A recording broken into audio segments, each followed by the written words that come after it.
Hello, good evening. One of NATO's key allies in Libya, the leader of military forces in Tripoli, has alleged he was kidnapped and interrogated by the CIA and then turned over to Gaddafi. Abdul Hakim Belhaj claims he spent 6 years in prison for what the CIA claimed were his links to Al-Qaeda, links he denies. Well, these are early days for new Libya. The strange bedfellows the revolution's created are only just emerging.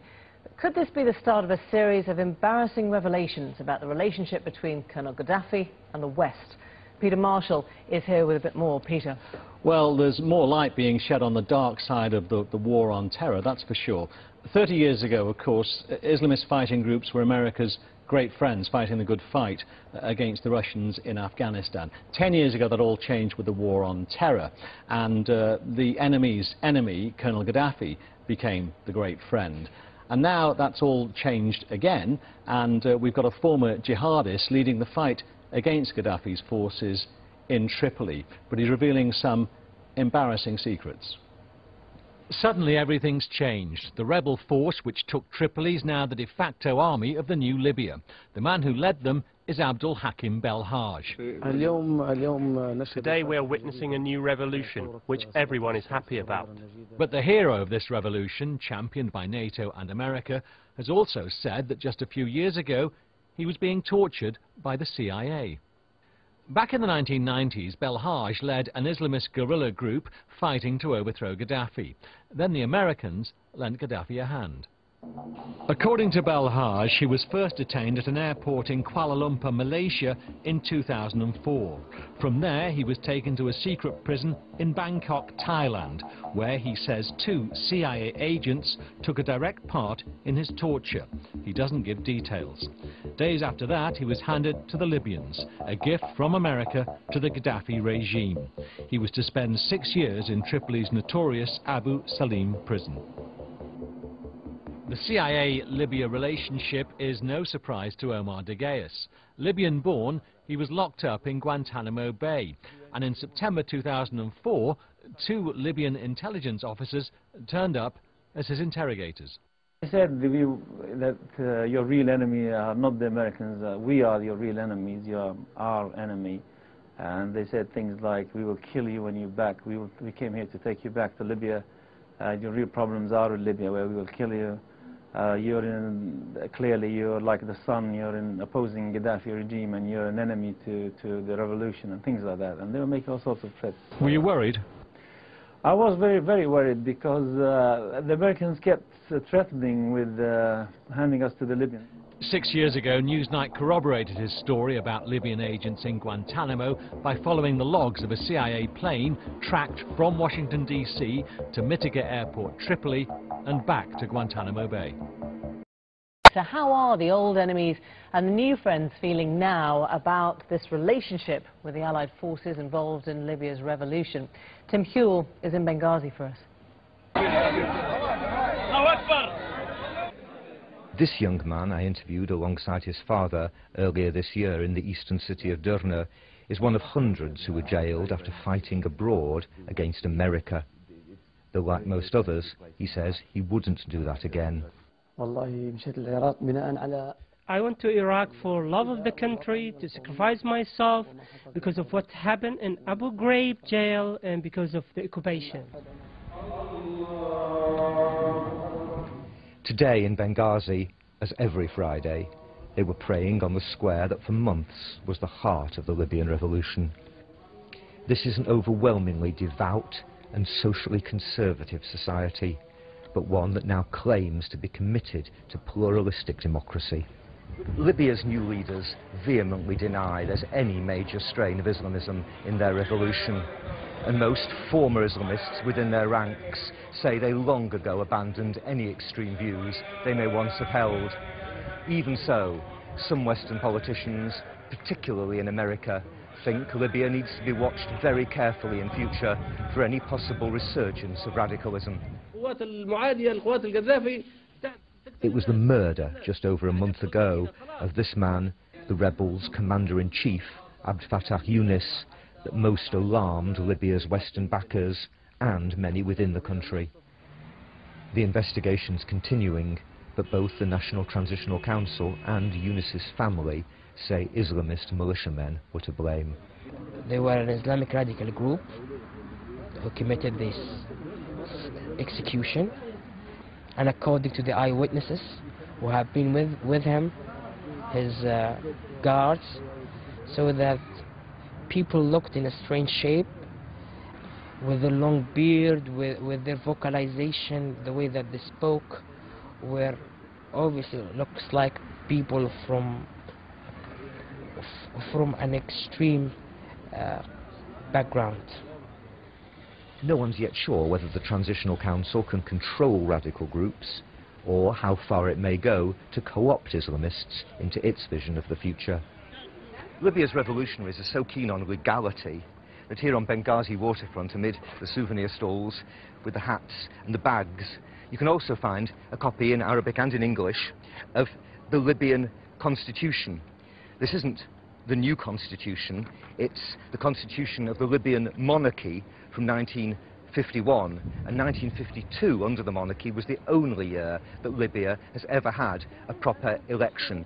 But there is an interesting difference between this old 50s constitution and the new one that's been worked out very scrupulously by the National Transitional Council. Here you can see under the old one, Article 5, Islam is the religion of state.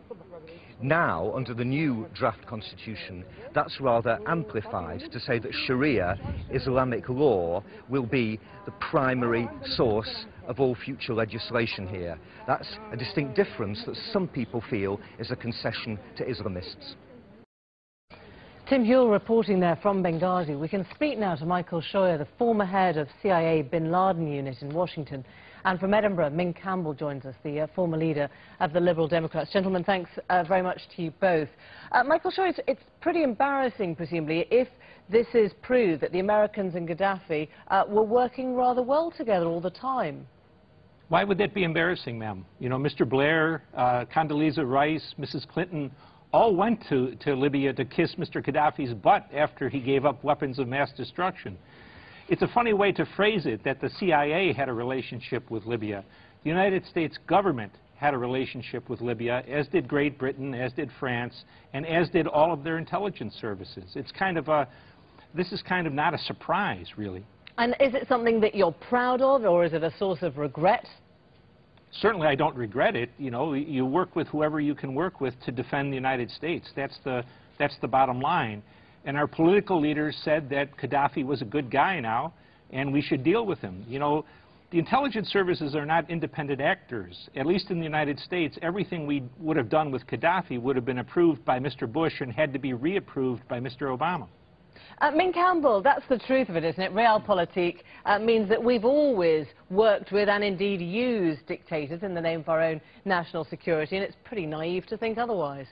Yes, but look, if you take the parallel of Iraq, we supported Saddam Hussein when he was using chemical weapons against the Iranians and indeed against his own people. And look how that turned out. I quite agree with my fellow contributor that it's not the intelligence services that need to be embarrassed, it's the governments. And I have some form on this. But he said there's no embarrassment at all. Why would you be embarrassed if you protected your national security in doing so? Well, he said that it was, as I understood it, that the intelligence service was not embarrassed. I think governments are embarrassed. And as I say, I've got some form on this because I was taken to task by a commentator in a national newspaper here after I was thought to be unenthusiastic about the deal which Tony Blair had done. Of course you have to do deals often with people whose methods and whose philosophy you don't like. But that doesn't mean to say you shouldn't be fastidious about how you deal with them. But Michael Scheuer, presumably, if you don't regret what went on there, you must worry for new Libya now if you essentially still believe these men are terrorists. Well, yes, NATO has supplied air support to people who in Afghanistan would be called the Taliban. You know, we walked into this affair in Libya with the basis of the revolution coming out of Benghazi, the most strongly Islamist place in Libya, and those people have carried the fighting while pushing forward English-speaking, legalistic intellectuals who are on the Transitional Council now. Whether that holds steady in the future, I think, is highly unlikely. So much for the utopia, Min Campbell. How worried are you that the man who's now militarily leading Libya is a former jihadi? You heard in Tim's piece that Sharia will now be a primary source of future legislation, and this man is according to Michael Sharia, jihadi. Well, your correspondent said a moment or two ago, we've got to keep our eye on Libya, and I don't think there's any doubt about that. Mr. Belhaj is extraordinarily short of rancour about any of the things that happened to him, and he does claim that he has abandoned the whole notion of holy war.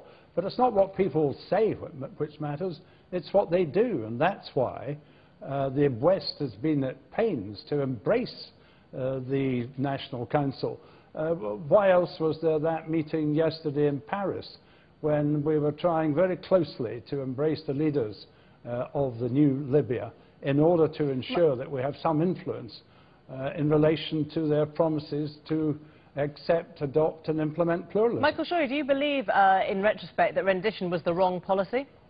No, I think it was absolutely the right policy, and it will have to be revived under the next president, whether that's a re-elected Obama or a Republican. So let me just ask, is the CIA still monitoring what are essentially the new leaders of Libya now?